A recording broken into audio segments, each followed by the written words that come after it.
When he was an infant, his head was too big to sit up and hold up. And his only way of learning to move really was initially just rocking his head. So we had to have a special seat and special support for him to be able to participate in any activity.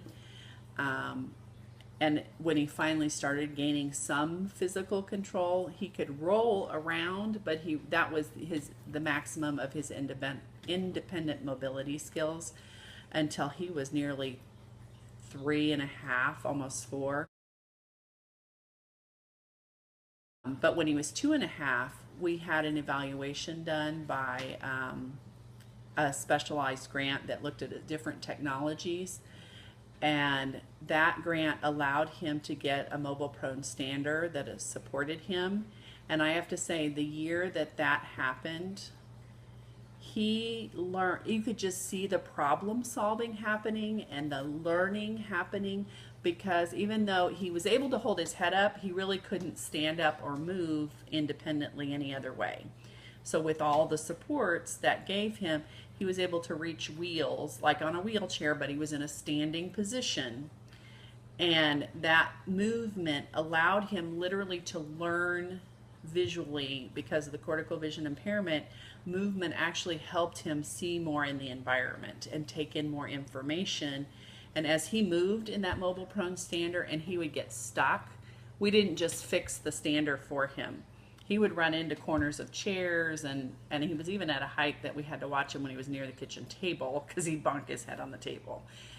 So always made sure that all the chairs were kind of buffering around that. But anyway, he would get stuck on corners of things or chair legs, and we'd be like, "Oh, Jake, look!" And we would tactily and auditorially cue him to that wheel is stuck on something. It isn't just like randomly stopping.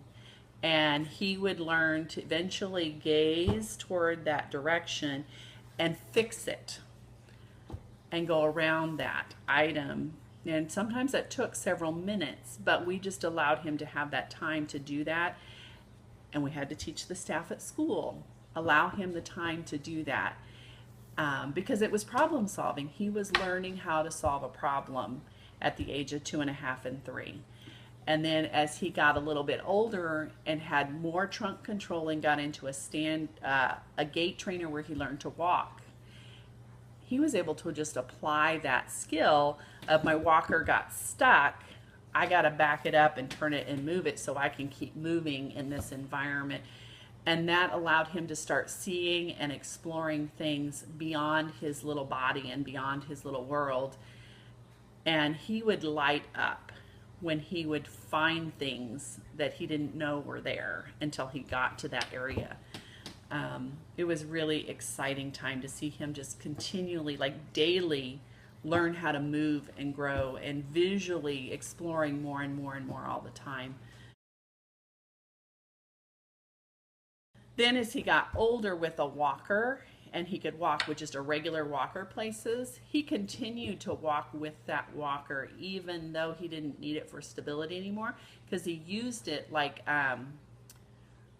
people with vision impairment use their cane to see that lower field so they don't trip and fall. He used that walker for years and years and years beyond what he needed. And then the PT wanted to take that away, and then suddenly he didn't want to walk through his world anymore. Unless he had someone's hand, and then he would walk with them. Later on, we finally had an orientation and mobility specialist said, yes, he needs a cane, and here's what we're going to do. But that was several years down the road.